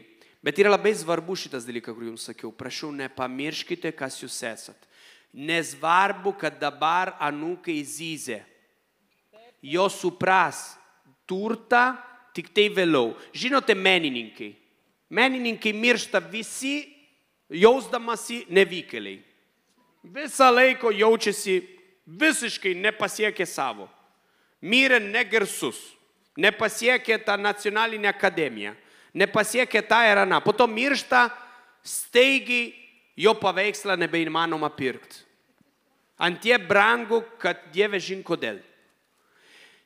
Tai va, močiučių ir dėdukai yra tokia turta, kur jūs nelabai suvokėt. Kodėl? Dėl to, kad jaučiatės paslėpti, kad žmonės aplink jūs, vaikai ir anūkai zyzė. Zirsti yra lietuviška tradicija. Mes to mėgstam. Tai kam nedaryti to? Man atrodo, čia žmogiškas skūstis, zirsti. Ir ypač vaikai, kurie atsisako ten sriubyčių ir visoko. Aš tai žinau, mane taip sunervina. Nes kai mano, žinai, jau patys gali pasidaryti sumuštinį. Maždaug mama virė sultinį 6 valandas. Padarau sriubytę skaniausią. Ne, aš nenoriu, man neskanu, aš pasidarysiu sumuštinį. Turim pirmas klausimą. Valio! Ačiū. Daug metų esu medžiotojas, tačiau šiandien girdint jūsų labai įdomius ir gerus maisto paruošimus, kas tinka, kas netinka, neteko girdėti. Kaip elgtis su sumedžiotom gerybėm. Briediena, elniena, stirniena, šernas, aišku, jeigu sveikas, kiškis, o visi kiti tai yra tik tai. Ačiū. Ačiū jums. Ačiū labai. Aš labai noriu atsakyti. Dabar, kadangi medžiotojas, aš labai myliu žvėrieną ir Lietuvoje mes turim labai kokybiškas. Pirmas patarimas. Jeigu turim šeimoje žmonės, kur turi problemą su žvėrieno poskonį. Žvėriena kartais turi žalumos poskonį. Ką reikia daryti? Mes turime įdėti žvėrieną bent jau 24 valandai palisėti kameroj. Jinai atsipalisėja savo, atvesina šiek tiek savo nervų ir jinai turi paslopintą tą kvapas. Antrą patarimą. Lietuvoje turite nuostabų vyšnių. Turite ar ne? Vyšnių konservuoto sirupe šalia žvėriena troškinto kartu yra nuostabų dalyką. Kodėl? Aitrų žvėrieno skonį šalia sirupo iš vyšnių lietuviško, nepirkit prancūziško per saldus, lietuviško, padarys tokią reakciją, kad jūsų žvėrienas bus žvelnesnė, apvalesnė. Tas skonį, pavyzdžiui, šarna, šarną, kur dabar praktiškai neleidžia mums jo pagauti, bet yra nuostabu mėsos. Su vyšniu lietuvišku yra nuostabu. Kitas ingredientą prieš žvėrieną, pavyzdžiui, aš, žinote, savanorauju jūsų kariuomenę, esu vyrėjas. Tai ir man yra Deivis, žinote, ta mažas dainininkas. Ir jisai yra žiauriai geras medžiotojas. Bet tas šiknius visą laiką man atveža ką? Bebrieną. Dieve šventa, aš nežinau, kas jam yra su ta bebriena, bet jisai visur, kai eina žvejoti, mes darom kartą per metu rudenėlių šventę. Ir jisai visą laiką man atvežė 3 bebrų nevalyto. Aš vos nepraradau 2 darbuotojų valydama bebrų. Bebrų yra tikrai reikia turėti skrandį normalus, kad nuvalytų bebrį normaliai. Jisai pakankamai riebingas, tai toks. Bet bebrų jūsų troškinta kaip kopustienė vietoj šonkaulių gaunasi nerealus troškinys. Supratot? Bet prieš tai ką reikia daryti? Bebros yra nuostabus skonį, bet reikia jie kepinti gerai, tada dedi ant viršaus svogūno, morko, kopusto ir leidži aceto, baltos vynos aceto, drusko, pipiro ir leidži troškinti. Pili sultinys, jūsų sultinys ir pasiekit nerealus dalyką. Jeigu matot mano pasisakymą, iš naujo naudojo saldumino. Aceto naudojo kaip salduminas. Tai jeigu prieš tai naudojo vyšnių, dabar naudojo aceto. Aceto Lietuvoje turite daug, bet reikia jį išmokti naudoti dažniau irgi ant kepimo. Pavyzdžiui, kiškis, nuostabu mėsytė. Lietuvoje turite, yra nerealių. Tai pačias procesą galite naudoti su jo. Ar žinote kaperelių? Olyvogė žalių paprastų. Labai mėgstam. Svogūnų. Paprasto ingrediento, ne? Skanu. Dabar šito paprasto ingredientų padaro taip. Paimat kiškį, atkėpinat, apvyniotą miltų atkėpinat pradžioj vieną sau ramiai su česnako, tada ant viršaus dedat kaperelių, olyvogė, svogūno papjaustyto pusmenulį ir apipilat šiek tiek raudono vyno aceto. Tada, jeigu netingit, dar vyno dedat ir leidžiat troškinti ant mažiausią temperatūrą. Gausis nerealus dalyko. Jeigu neturite kiškis, pasibandykite prieš tai su trūši. Dėl to, kad irgi trūši yra balta mėsa.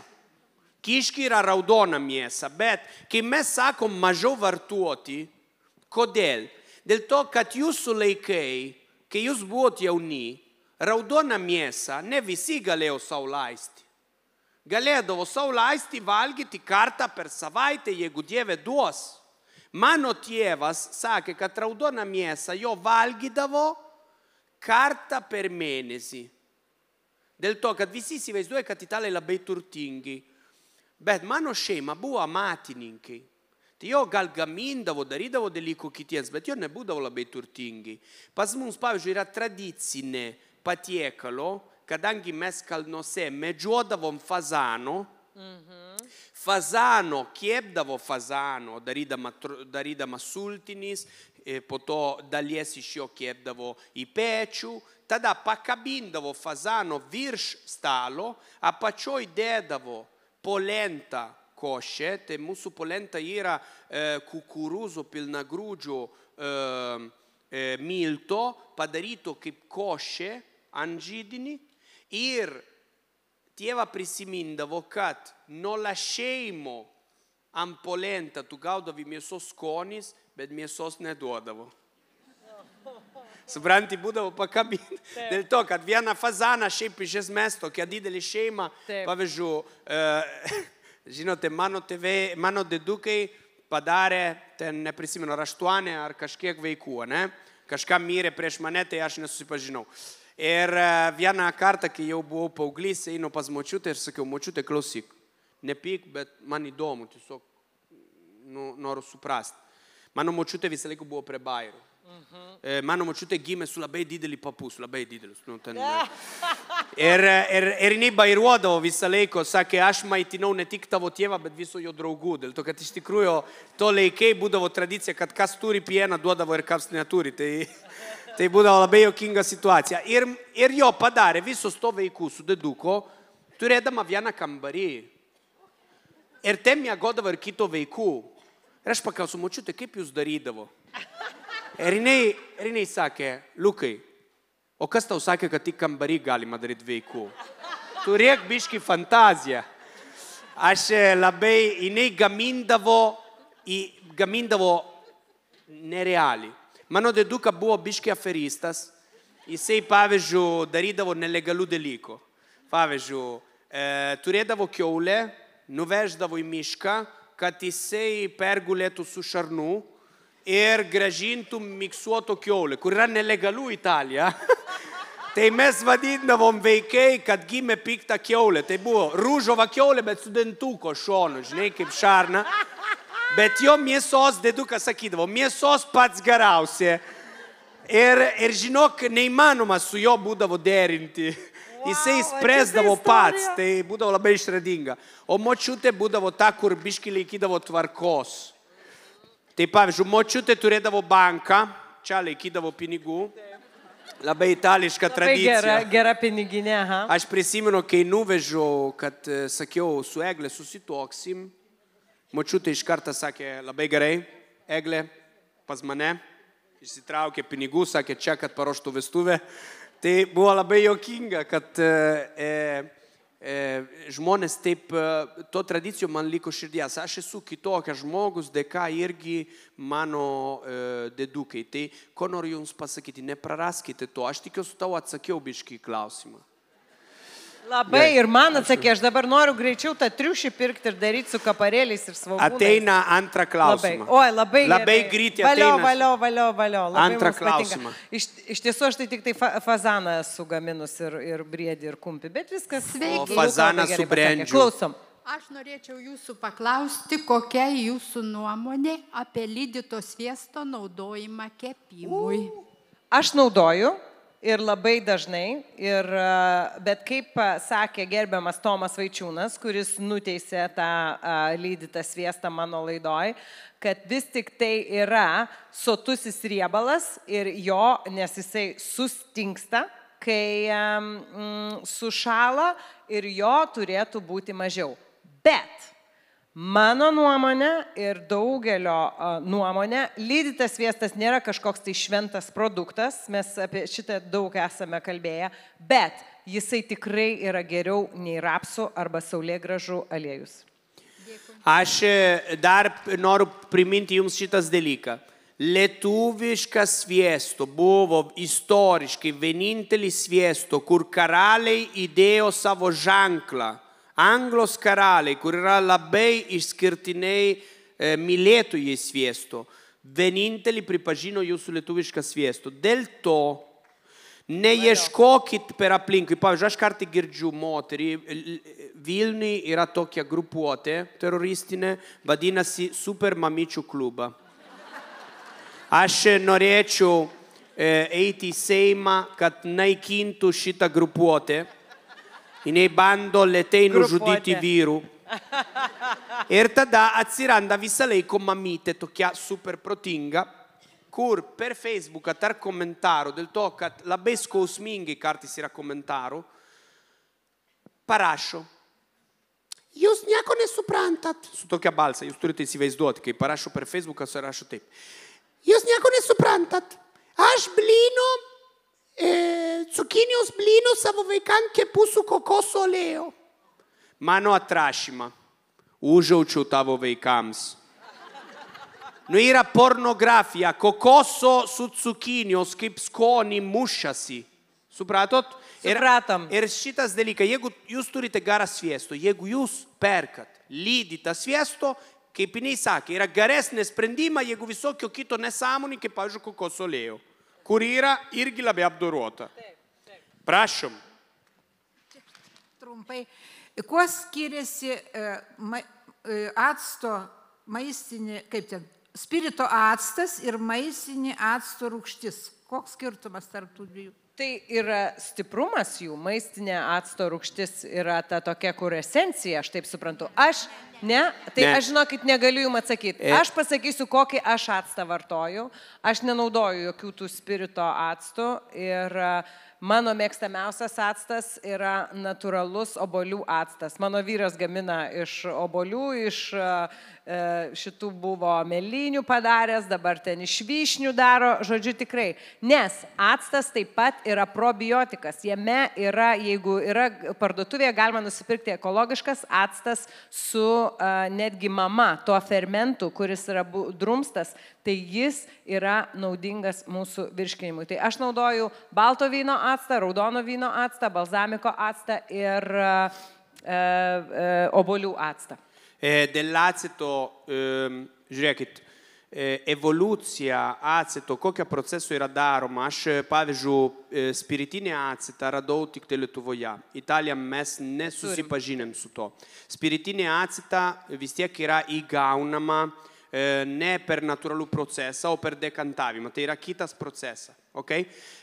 Vino aceto, obuolių aceto yra fermentavimo procesas patestas daugiau laiko, kur po to pasiekėm tokią lygų, kur rūgimo lygų. Tai ta rūgimo momentą yra naudingas dėl to, kad alkoholų yra nebeįgaunama, nebėra alkoholų, bet mes gaunam probiotikų. Ta aceta turi labai stiprus kvapas, duoda verkti ir labai stiprus skonis, bet neturi jokių spiritinę pagrindą. Supratot? Bent jau šito. Taip, labai geras klausimas, aš tikrai prižadu pasidomėsiu. Mes beje norėjom padaryti būtent apie tai ir laidą, apie actą įvairiausią. Tikrai, čia reikia maisto technologų klausti, aš asmeniškai nenaudoju spirito acto, nes manau, kad jisai nėra geras. Aš nemoku, tiesiog nemoku jį naudoti maiste. Taip. Prašom. Labą dieną. Labą.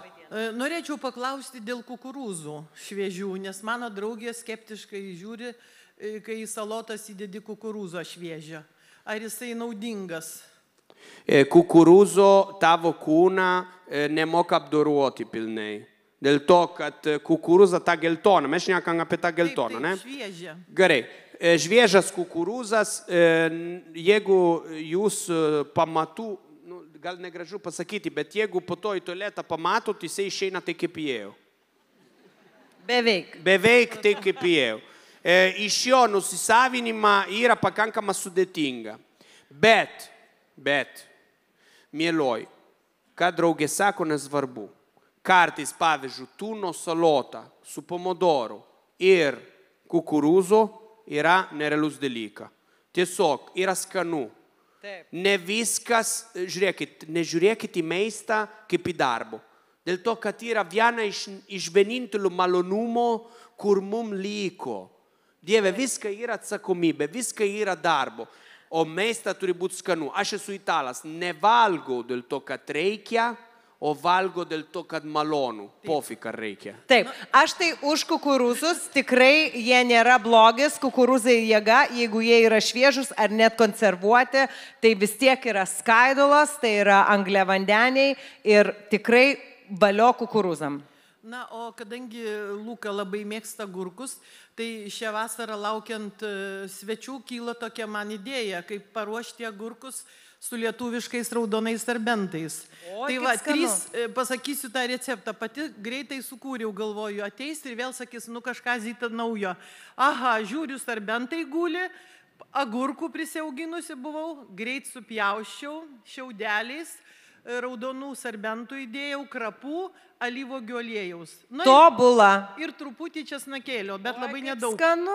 Žinokit, kai buvo skanu ir svečiai buvo labai nustebinti. Super. Labai geras receptas. Ačiū. Aš kažkada taip svogūnus pamarinavau su raudonais serbentais, irgi buvo labai wow. Iš tikrųjų, Zita, nuostabi idėja, kada nors pavoksim ją. Ir sakysim, Zitos agurkai. Labą. Profesionalams pagarba. Aš labai noriu trumpai paklausti apie maistą ir vaistą, apie riešutus, bet kokios rūšies, fasuotus. Kaip jūs naudojat prieš vartojimą? Nes ilgalaikis fasavimas. Taip, tai aš, viena gydytoja Ajurvedos ir keletas buvo žmonių, kurie mano laidoje būtent šitą temą apie riešutus kalbėjo. Tai yra dvi tokios stovyklos. Viena stovykla primiktinai rekomenduoja juos nuplauti ir pamirkyti, palikti vandenį per naktį, nes ten keičiasi, žodžiu, įvairūs elementai, dalykai ir tada mums lengviau pasisavinti visus geruosius ten ir riebalus, ir rūgštis, ir vitaminus. Kiti sako, kad nėra būtina tai padaryti. Aš manau, kad bet kokiu atveju riešutai yra gerai. Aš taip mėgstu riešutus, bet riešutai yra mano tokia silpnybė, nes jie turi labai daug kalorijų ir iš tikrųjų jie ganėtinai sunkiai virškinasi. Tai bet kaip aš ir minėjau, kad išvengti to riešutų valgymo, aš kartais tikrai galiu, lazdyno riešutai yra mano patys mėgstamiausi, aš kartais tiesiog paskrudintus lazdyno riešutus valgau kaip desertą, Piemonto, oi kokie geruliai.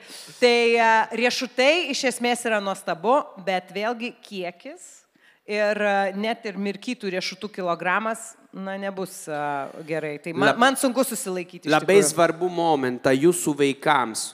Jeigu mirkyto migdolo vaikams tampa kaip įpročių rasti vietoj kažkokio kitokio užkanduko ar saldumino, jo paimtų to migdolo, nusiluptų nuo vandens, mano vaikai taip daro, paimi, paliekam vandenį, jo ateina, žino, kad ant tą kampą yra, pasiema, nusilupa ir valgo, yra vis tiek geriau, jeigu čipso, o jeigu bet ko kito, tai jūs pagalvokite apie to, aišku, kiekį, kaip jinai sako, įvairovė, bet aš ant salotą visą laiką mano saloto turi kažkokią riešutą, ar vienas ar kitą.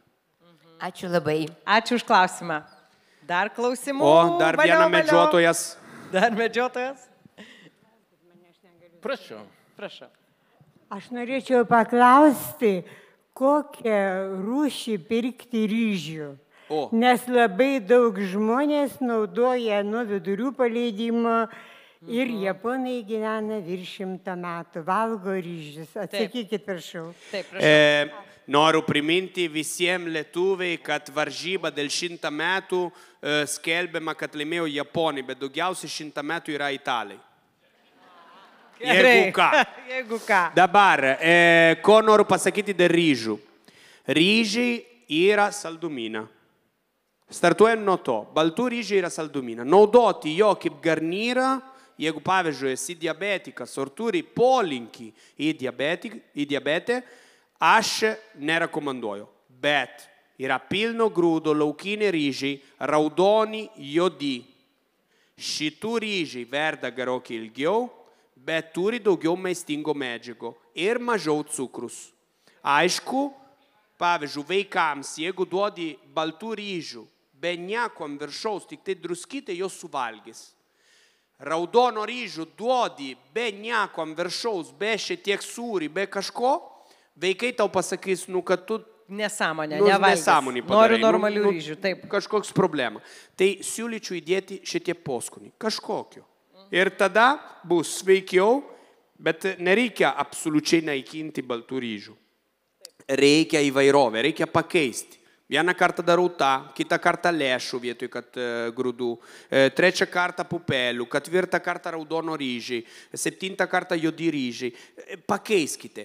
Jau vis tiek surasit parduotuvę. Dėdė, klau. Luka, iš kur jūs matot, kad aš dar vienas medžiotojas? Vienas klausimas. Matosi. Žinok, nuo kada atsikėlė, jau matosi, kad be šautuvą, bet medžioklis. Ačiū. Aš televizijoje esu girdėjęs, ukrainietis vienas Kličko iš boksininkų, sako, mes esam stiprus. Lašinius valgom su juoda duona, lašinius valgom su balta duona ir lašinius valgom su lašiniais netgi. Vienas klausimas. Antras klausimas, kaip jūs žiūrite į linų aliejų? Trečias klausimas, dar trumpai ir viskas. Trečias, žinau, kad parduotuvėse mišrainėse labai yra daug majonezo, o majonezas nėra vienas iš sveikiausių produktų. Ačiū. Taip, aš labai trumpai. Majonezas. Majonezas yra nesveikas tik tai dėl to, kad ten yra riebalų daug ir tai yra rapsų arba saulėgrąžų aliejus.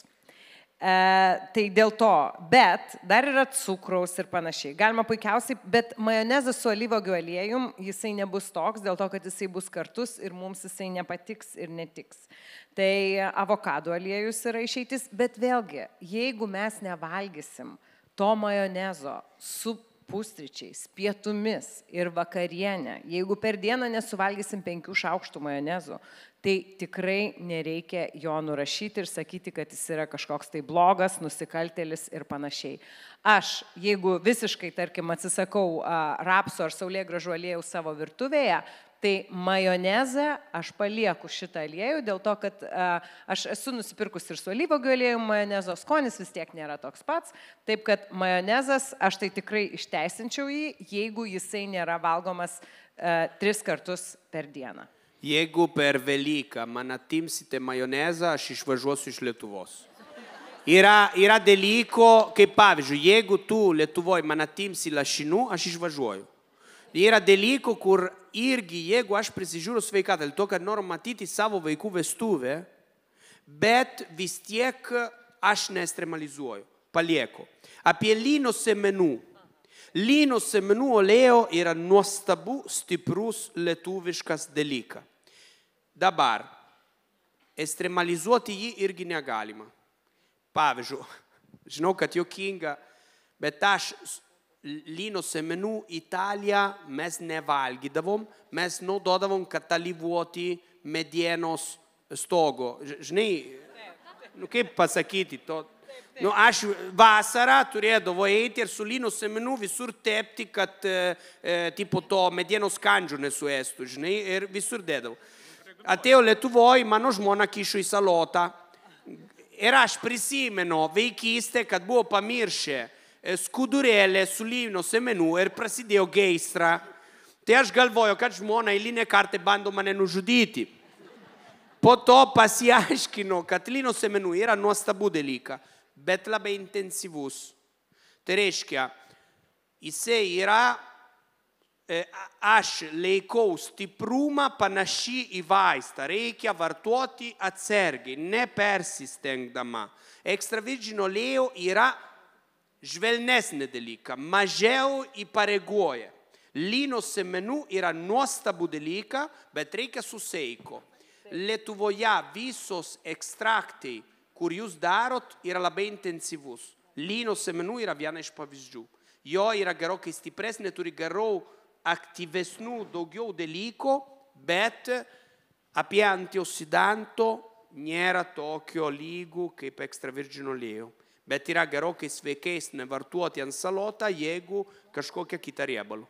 Taip, linų semenų aliejus tikrai yra labai puikus ir Lietuvoje galima gauti vietoje išspausto yra aliejai, nes vienintelis dalykas, ką reikia žinoti apie šitą aliejų, kad jisai privalo būti laikomas šaldytuve, o gal net ir šaldiklyje. Jeigu norite jo ilgiau, kad jisai būtų šviežias, nes jisai labai greitai skyla, labai greitai oksiduojasi ir tada, bet aišku, pauoščius galima tai pajusti. Labai paskutinė dalyka apie lašinų. Noriu aš dabar lašinių, čia taip prisikalbėjom apie lašinius. Vieną dieną važiavau į Leidą pas doktoras Unikauskas. Aš labai myliu tą doktorą, dėl to, kad kiekvieną kartą, kai aš einu pas jį Leidoj, išmokstu labai daug dalykų. Pavyzdžiui, aš seniau nelabai vertinau pipirai, o jisai man taip prikišo galvą per tą Leidą, kad dabar pipiro kišau dešinę ir kairę. Ir visą laiką pas Unikauską, jūs nematot, bet yra ta vieta, kur mes vedėjai laukiam, visą laiką yra Unikausko lašinų. Ir jisai turi tik tai savo lašinuko, neperka iš parduotuvę, turi savo tekėjo lašinuko ir dink Dieve, kad ką nors liestų be jo žinos. Jeigu ateina nauja asistentė, aš vieną kartą dalyvavau moterį, kur bandė nuimti to lašinų, kas čia atnešė lašinų? Reakcija buvo nuostabu. Doktorė išėjo, dar nepilnai paruošta, sakė, kas tau yra su to lašinu? Be lašinų vyras neišgyvens. Tai dėl to žiūrėkint su mažesnė ekstremalumą, be lašinų negara gyventi. Reikia mums vyrai lašinų. Gerai? Reikia. Ir geri lašiniai yra taip skanu, gera juoda duona. Nu tiesiog viskam yra vieta mūsų gyvenime. Svarbiausia yra įvairovė, harmonija, balansas, judėjimas, šypsenos. Klausykit, dabar nepabėkit, nusifotografuokim visi kartu. Ir paskutinė po to klausimą pažadam. Oi, atsiprašau, nepastebėjau. Padarom tą selfą. Padarom selfą. Laukit su visais ir aš. Taip, palauk. O, geras. Per 6 mano po to tavo. Aha. Ok, dabar tavo. Telpam? Telpam. Čia mūsų pirma arena kartu. Taip, pirma arena, bet ne paskutinė, manau. Taip, Gerai, mėla ponė, klausom. klausimas. Labadiena. Norėčiau paklausti apie miško gerybės, kadangi šiandien nieko apie jas negirdėjom. Teisingai. O Lietuva yra miškų kraštas. Teisingai. Jeigu pavasarį mes gyvenam iš uogo, bet grybo, kebra grybo Lietuvoje, nu be grybo neįmanoma gyventi. Žiūrėkit, jūs turite tik tai vieną ginčio visą laiko amžiną yra Lietuvoje. Buvo labai juokinga, viena kalėdo, mano tėvas buvo dar gyvas ir man padarė dovaną. Va taip, bet su pasididžiavimą. Man padovanojo baravyko džiovinto dėžutę ir sakė, va, prisimink savo kraštą. Tipo kaip išdavyka vos aš ne? Apsuko dėžutę ir parašyta Made in Vilnių. Su viso itališko vėliavėlė, širdelio, o ant dėžutė buvo parašyta, kad Vilniui padaryta. Mano tėvo taip supyko, sakė, negali būti. O iš tikrųjų, žinokit, grybo Lietuvoje, vien tik tai aš noriu vieną pastebėjimą. Kai darom grybų konservos, norėjau seniai pasakyti. Pasakyk. Baravyko yra, dabar nesumuškit mane, gerai? Bet baravyko yra nusikaltimą prieš žmoniją jo plauti. Negalima jo plauti. Daugumoj grybo negalima plauti. Žinot kodėl? Jo pradeda padaryti natūralų reakciją, išleisti plėvelę, seilę. Dėl to jūsų vaikai, kai ištraukėm baravyko konservuotą ir yra ta seilė pakabinta, vaikai ką pasako, ne, tik ne grybo. O iš tikrųjų, jeigu mes baravyką, visų pirma, vyrai mane dabar supras, baravyka neturėtų niekados ateiti iki moterų ranko, kad darytų konservas. Baravyka turi būti valgyta miške. Turi atsinešti su savim, aš turiu tokia komplektukas, yra pipirinė, druskinė, šepetukas su peiliuka speciali del grybo ir mano tėvos lazda. Einu, rando baravyką, jisai niekada neina į krepšį. Mano žmona įsitikinė, kad aš nemoku atskirti baravykų. Iš tikrųjų, aš jo ėdu miške. Nuvalau su šepetuką, nupjaunu, įdedu šiek tiek ekstravirgilio drusko pipiro ir valgo vaiždama. Jinai galvoja, kodėl taip užtrunka, niekada neranda to baravyko. Nenešiu namo, baravyko valgo aš. Ne, iš tikrųjų, aš tai tik nuostabu, miško gerybės yra jėga. Reikia jo su šepetuką ir su drėgna salvietėlė nuvalyti paviršių. Niekados po vandenį, prašau, nedėkit baravyko. Tada, kai darot konservas, nebeseiliuos. Ir vaikai išmoks valgyti anksčiau. Mano vaikai valgo labai daug grybų. Dėl to, kad jeigu nevalgo, man neįdomu, aš suvalgysiu. Aš niekada nesupratau to tėvai, kur zyzia, kad vaikai nevalgo. Koks skirtumas? Tu turi daugiau ką valgyti. Džiaukis. Daugiau man liks. Bet baravyko Lietuvoje yra Dievo dovana. Ir to geltono, kaip? Voveraitė. Taip.